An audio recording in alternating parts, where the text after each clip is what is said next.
No Natal, meus pais bateram a porta na cara do meu filho de 10 anos. Este ano é só para a família, disse minha mãe. Ele voltou para casa sozinho, carregando uma sacola cheia de presentes que tinha comprado com a própria mesada. Quando fiquei sabendo, não gritei. Apenas fiquei quieta. 3 horas depois, eles começaram a me ligar sem parar. Na manhã de Natal, eu ainda estava no hospital quando a babá me ligou. Eu já estava lá havia 3 dias, tomando soro e medicamentos depois de uma reação alérgica forte que me derrubou. Não era nada que ameaçasse minha vida, mas sério bastante para os médicos não me deixarem sair até o inchaço diminuir e os exames voltarem normais. Eu esperava receber alta no dia seguinte, talvez no outro. Já me sentia culpado o suficiente por não estar em casa com o Tyler, mas tínhamos dado um jeito. A babá era de confiança, deixei uma lista de atividades, e o Tyler insistiu que ficaria bem. Ele estava principalmente animado para entregar os presentes que tinha comprado. Então, quando a babá ligou naquela manhã, achei que fosse só para dar notícias. Ela começou devagar, como se não soubesse como dizer. Contou que o Tyler tinha vestido o suéter de Natal, arrumado a sacola de presentes que ele mesmo embrulhou e perguntou se ela podia levá-lo até a casa dos meus pais. Eu já tinha dito que tudo bem. Eles moravam a apenas alguns quarteirões. Ela ficou esperando no carro enquanto ele correu até a porta. E então ela disse: acho que algo deu errado. Minha mãe abriu a porta. O Tyler estava sorrindo, segurando a sacola. Disse Feliz Natal e começou a falar que tinha presentes para todo mundo. E minha mãe olhou para ele ali, parado na varanda, no frio congelante, e disse que naquele ano era só para a família. Depois, fechou a porta. Achei que tivesse entendido errado. Pedi até para a babá repetir. Ele ficou parado ali por alguns segundos e depois voltou para o carro. Não falou quase nada no caminho de volta. Só apertava a sacola o tempo todo. 10 minutos depois, ele entrou no meu quarto do hospital com a babá atrás. As bochechas estavam rosadas de frio, e ele parecia confuso, como se ainda estivesse tentando entender o que tinha acontecido. Ele me entregou a sacola e disse: a vovó não quis visita. Foi só isso que ele disse. A sacola estava cheia. Pequenos presentes que ele escolheu sozinho para todos. Tinha algo para minha mãe, meu pai, meu irmão, a esposa do meu irmão, até para os filhos deles. Cada um embrulhado em papel vermelho amassado, com a letra dele em cada etiqueta. Fiquei sentada ali por um tempo, observando-o jogar no tablet. Não liguei para eles. Não mandei mensagem. Não houve gritos, nem choro, apenas uma clareza fria que eu não sentia havia muito tempo. 3 horas depois, peguei o telefone e enviei uma única mensagem. Não vou mais pagar o aluguel do Nick. Sem explicação, sem ameaças, apenas uma frase. A primeira ligação veio 3 minutos depois outra, e outra. Eu não atendi. Apenas coloquei o celular no modo não perturbe e o virei com a tela para baixo sobre a mesa ao lado da cama. Um mês antes, eles tinham vindo até mim em pânico. Meu irmão Nick estava prestes a ser despejado. Estava 2 meses atrasado no aluguel. Ele e a esposa estavam passando por alguma coisa, embora ninguém nunca tenha explicado o que isso significava. Disseram que isso arruinaria o Natal das crianças se tivessem que se mudar. Eles não pediram. Imploraram. Eu não queria fazer aquilo, mas cedi. Paguei o aluguel atrasado e depois configurei pagamentos mensais automáticos. Disseram que seria só por alguns meses. No último ano, eu tinha gasto mais resolvendo os problemas deles do que comigo mesma. E agora o neto deles, que não fez nada de errado, aparece com uma sacola de presentes, e eles dizem que ele não é família. Apertei o botão de chamada da enfermeira. Quando ela entrou, disse que queria receber alta mais cedo. Ela hesitou, perguntou se eu tinha certeza. Eu disse que sim. Me vesti, assinei os papéis e fui embora. A enfermeira se ofereceu para chamar um táxi, mas fiz um gesto recusando. A babá ainda estava no corredor, esperando com o Tyler. Ela parecia nervosa. O Tyler parecia estar se segurando para não perguntar o que estava acontecendo. Agradeci a ela, paguei o dia e disse que podia ir para casa. Peguei as chaves do carro da mão dela e saí com meu filho. Nós não íamos para casa. Ainda não. Íamos para a casa dos meus pais. Não falamos muito durante o trajeto. O Tyler ficou quieto no banco do passageiro, segurando a sacola de presentes entre os pés como se fosse algo frágil. Ele olhava pela janela de vez em quando, provavelmente tentando adivinhar o que eu ia fazer.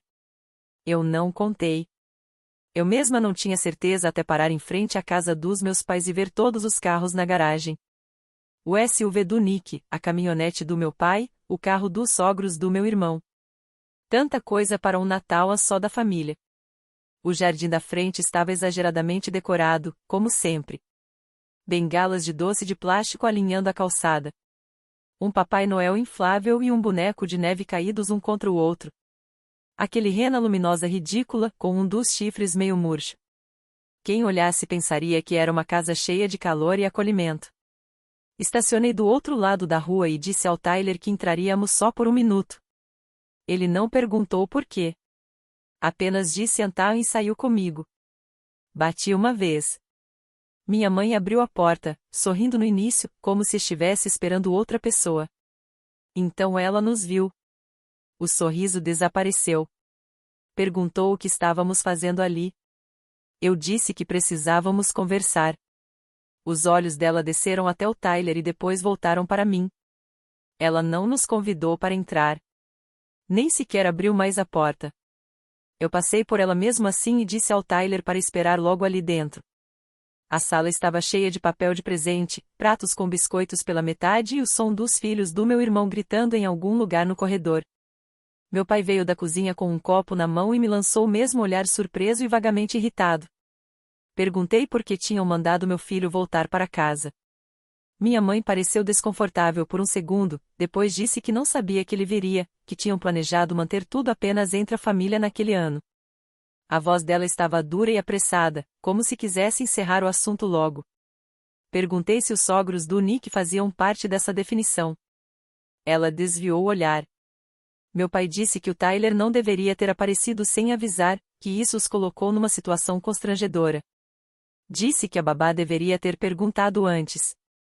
Eu lembrei de que o Tyler tem 10 anos. 10. E que ele tinha ido com uma sacola cheia de presentes. Minha mãe começou a falar que não queriam machucar os sentimentos dele, mas que as coisas estavam estressantes ultimamente e que não esperavam visita. Disse que não era nada pessoal. Perguntei que parte de bater a porta na cara de uma criança não é pessoal. Então ela me perguntou, como se não tivesse acabado de dizer tudo aquilo, se eu realmente ia parar de pagar o aluguel do Nick. Eu disse que já tinha parado. A mensagem tinha sido enviada horas antes. A sala ficou em silêncio. Meu pai então interveio, tentando retomar o controle da conversa. Perguntou se eu tinha realmente pensado nisso, se entendia o que isso faria com a família do Nick. Eu disse que entendia perfeitamente. Foi então que o Nick apareceu, cheio de indignação, perguntando como eu podia fazer aquilo no Natal. Disse que eu tinha prometido ajudar. Disse que os filhos dele sofreriam. Em nenhum momento perguntou se o Tyler estava bem. Em nenhum momento pediu desculpas. Minha mãe começou a elevar a voz, dizendo que família apoia família, que eles me ajudaram quando eu precisei, que aquilo era cruel. Eu disse que cruel foi deixar uma criança de 10 anos sozinha na varanda, no frio. Ela respondeu que eu estava exagerando, que eu sempre distorcia as coisas, que transformava qualquer situação em motivo para me fazer de vítima. Meu pai disse que eu precisava parar e pensar no que estava fazendo, que estava punindo as pessoas erradas. Olhei para o Tyler. Ele ainda estava parado perto da porta, segurando a sacola com as duas mãos. Não tinha se mexido. Aquilo foi suficiente. Disse que a conversa tinha acabado. Virei para o Tyler e perguntei se ele estava pronto para ir. Ele assentiu com a cabeça. Saímos sem dizer mais uma palavra. Já no carro, perguntei se ele ainda queria entregar os presentes. Ele disse que não. Só queria ir para casa. Depois de um instante em silêncio, perguntou se eles ainda eram nossa família. Eu disse que nós ainda éramos uma família, só nós dois. E isso já era mais do que suficiente. Passamos o resto do Natal tentando fingir que nada tinha acontecido. O Tyler não quis falar sobre isso, e eu não forcei.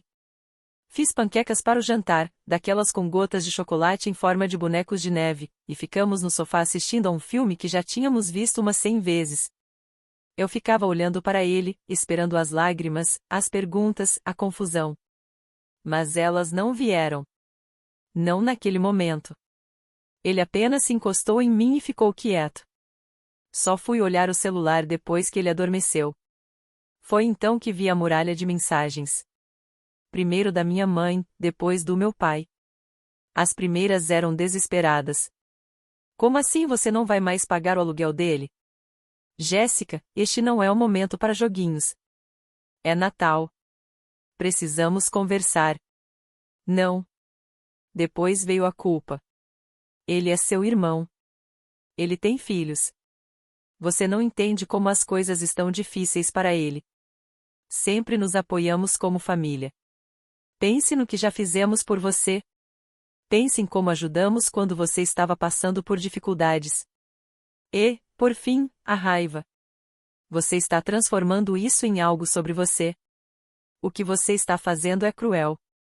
O Tyler não precisava ter aparecido assim, sem avisar. A culpa é sua, não nossa. Coloquei o celular novamente no modo não perturbe-a e o deixei virado para baixo no criado mudo. Não respondi. Não havia nada a dizer que eu já não tivesse dito ao ir embora. No dia seguinte, meu pai deixou uma mensagem de voz. Não atendi, mas ouvi. Ele disse que estavam decepcionados com a forma como eu estava lidando com tudo, que eu estava reagindo de maneira emocional demais e usando Tyler como uma arma. E então, bem no final, ele disse a frase a qual eles sempre recorrem: nós te ajudamos quando você precisou. Não esqueça disso. E aí veio a lembrança. 4 anos atrás, meu SUV quebrou no pior mês possível. O Tyler tinha acabado de parar no pronto-socorro por causa de uma queda feia na escola, e só aquelas contas já tinham me deixado sem nada. Quando o mecânico disse que o conserto custaria $3.000, quase chorei ali mesmo. Meus pais se ofereceram para ajudar, e eu aceitei. Agradeci 1000 vezes, mas eles nunca deixaram isso para trás. Nunca. A partir daquele momento, virou um contrato silencioso que eu nunca assinei. Toda vez que o Nick fazia alguma besteira, eu recebia uma ligação. Toda vez que meus pais gastavam além da conta, era eu quem recebia a chantagem emocional. Sempre que eu dizia não, eles lembravam. Nem sempre de forma direta, às vezes era só um comentário no momento certo. Às vezes, um olhar como se eu lhes devesse para sempre. O que tornava tudo pior era que eu já tinha dado muito mais. Aluguel, supermercado, contas, a parcela do carro do Nick uma vez, quando ele esqueceu que tinha débito automático. Eu tinha enviado centenas de dólares para ele pelo Venmo, só até sexta, mais vezes do que consigo contar. Meus pais sabiam de tudo isso. Eles incentivavam, diziam que eu estava ajudando a manter a família unida. Naquela noite, sentei à mesa da cozinha com o laptop, abri todos os extratos bancários que tinha e revisei tudo.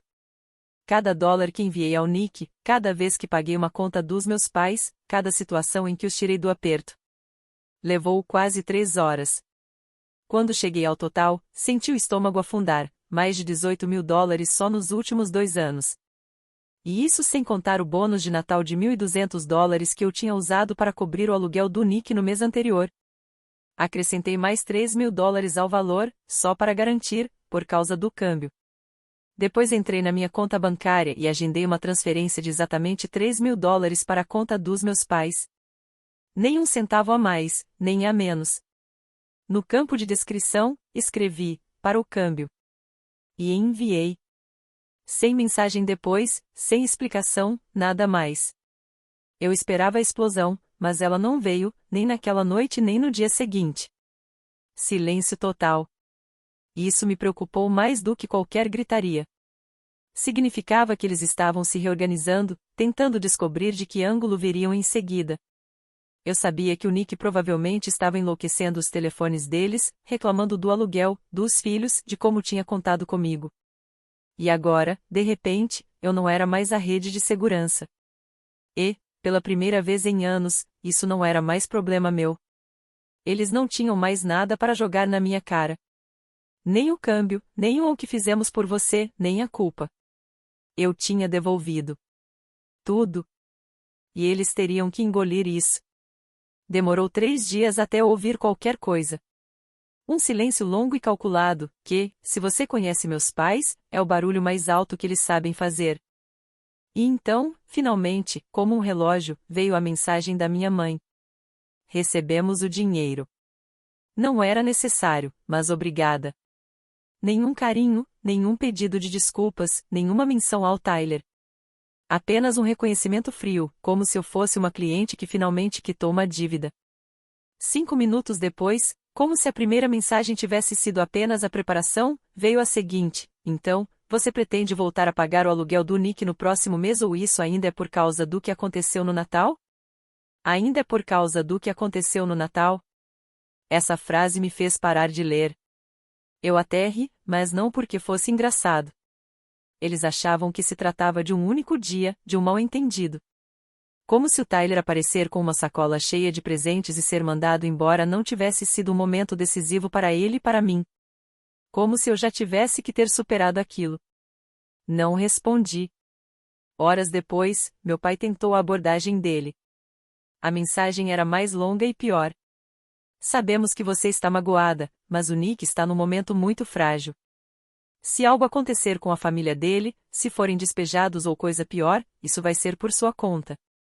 Esperamos apenas que você faça a coisa certa.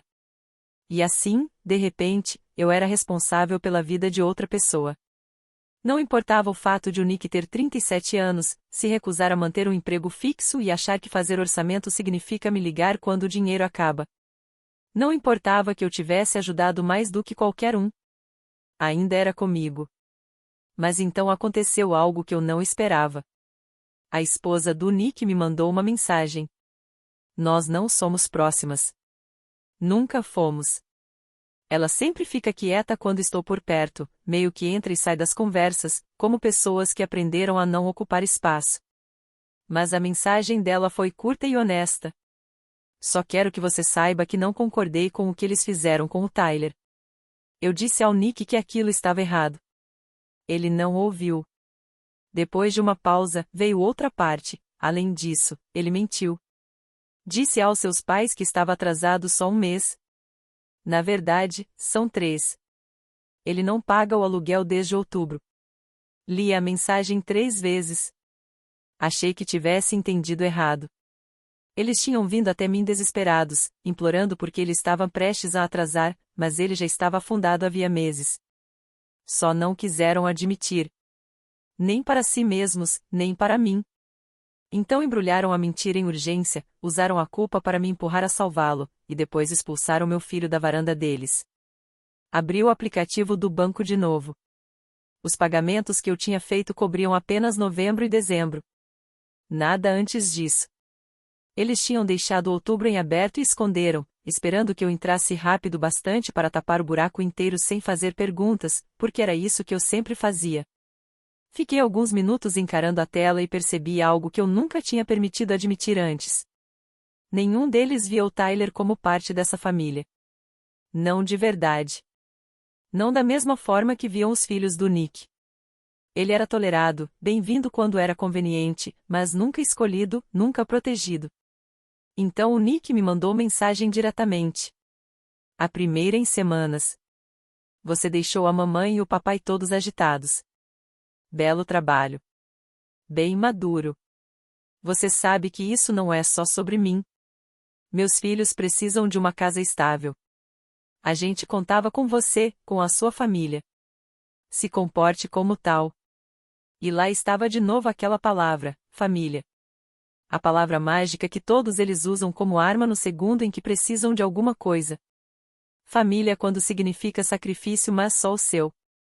Quando significa pagar as contas, cobrir os erros, engolir os 2 pesos e 2 medidas. Não respondi a ele.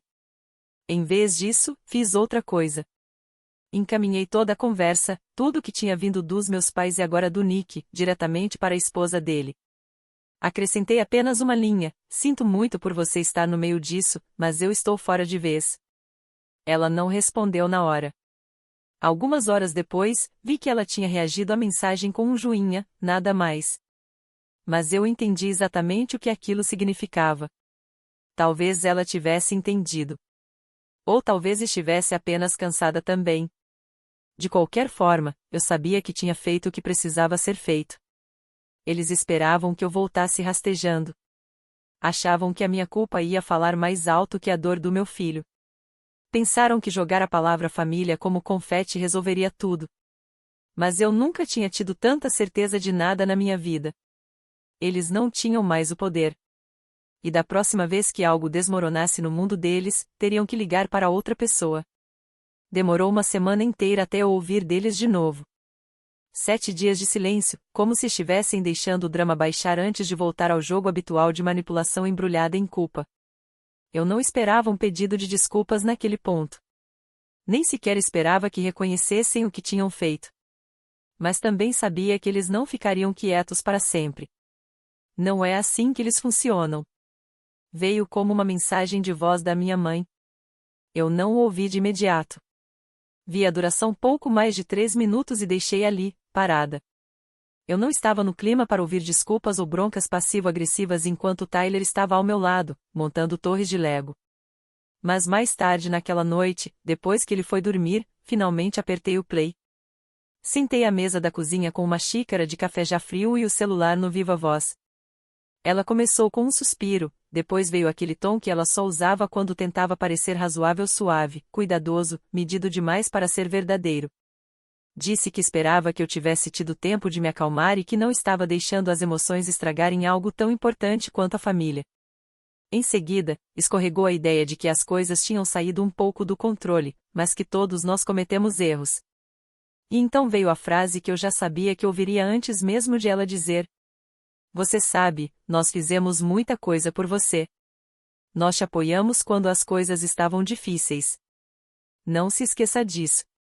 Quase como se ela não conseguisse evitar. Ela ainda acrescentou: "O Nick está fazendo o melhor que pode. Ele não teve as mesmas oportunidades que você. Não é culpa dele que as coisas sejam mais difíceis." Essa parte doeu mais do que qualquer outra, porque eu ouvi isso a vida inteira. O Nick não tem culpa. O Nick não é como você. O Nick precisa de mais paciência, mais chances, mais tudo. Nunca importou que eu fosse a pessoa que juntava os cacos quando ele gastava todo o dinheiro, atrasava o aluguel, ignorava contas. Nunca importou que eu tivesse bancado aquelas oportunidades em que ela achava que eu tive, trabalhando horas absurdas, sacrificando feriados, dizendo não a férias, a roupas novas e a coisas que outras pessoas da minha idade nem pensavam 2 vezes antes de comprar. Esperavam que eu fizesse tudo em silêncio, com gratidão. E o Tyler, ele nunca fez realmente parte da equação. Eles gostavam da ideia de serem avós. Gostavam de postar fotos de aniversário e ligar uma vez por mês. Mas quando chegou a hora dos momentos reais, desconfortáveis, de aparecer de verdade, de amá-lo sem condições, eles falharam com ele. E nem perceberam.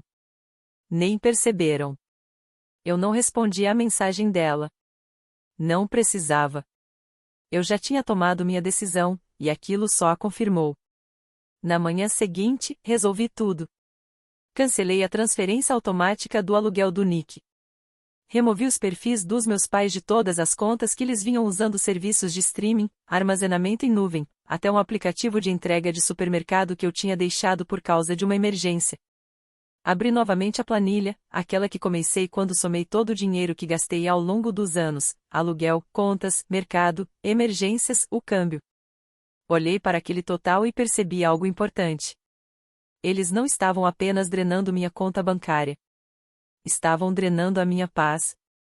Então sentei e escrevi uma última mensagem.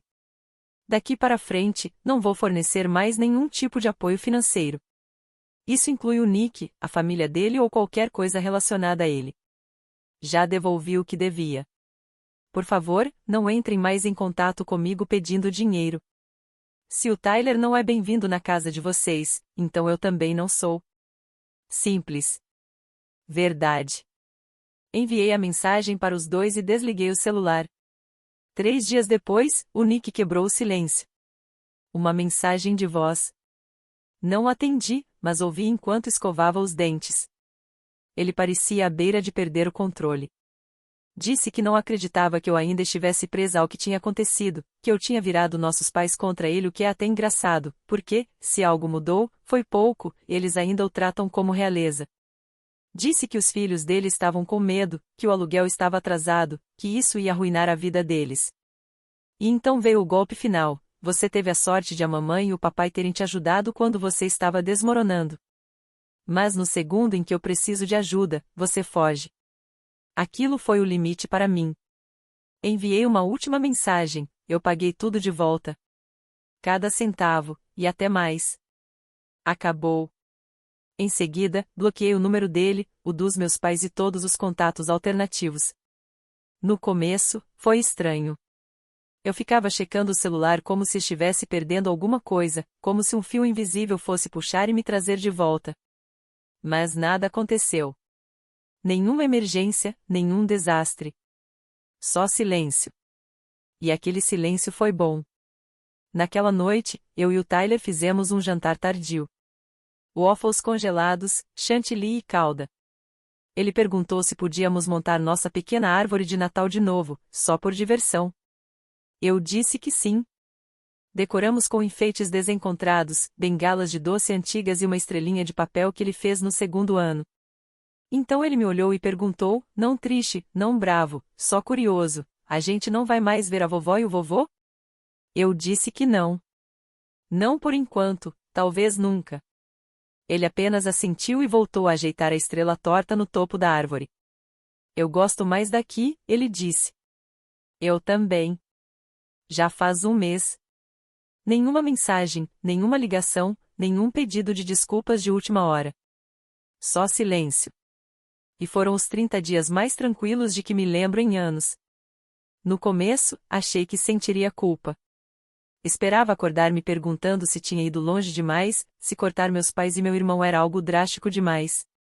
Achei que a culpa ficaria pesada no estômago, me lembrando todas as manhãs de que eu tinha quebrado alguma regra sagrada.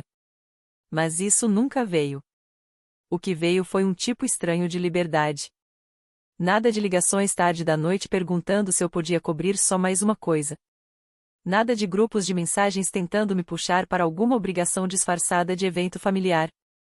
Nada de fingir que estava tudo bem quando o ressentimento vinha se acumulando há anos. Não é só o silêncio, é a clareza. Hoje, quando olho para minha vida, não vejo mais caos que eu sou responsável por consertar. Vejo meu filho. Vejo nossa casa pequena, não perfeita, mas nossa. Vejo minha conta bancária não sendo drenada pelas decisões ruins de outras pessoas. Vejo fins de semana que voltaram a ser meus. A maior mudança, porém, foi como me sinto quando penso neles. Não sinto mais raiva, nem tristeza, nem sequer traição.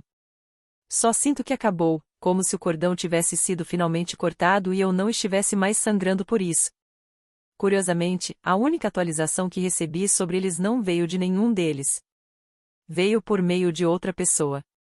Uma antiga vizinha me mandou mensagem na semana passada, sem relação nenhuma com isso, e comentou que tinha encontrado minha mãe no mercado. Disse que ela parecia cansada e sobrecarregada, comentou algo sobre o Nick estar morando com eles de novo por um tempo. Eu nem pedi mais detalhes. Não precisava. Eu já sabia qual era a história. O Nick ainda não tem renda estável. A esposa dele provavelmente está se segurando por um fio.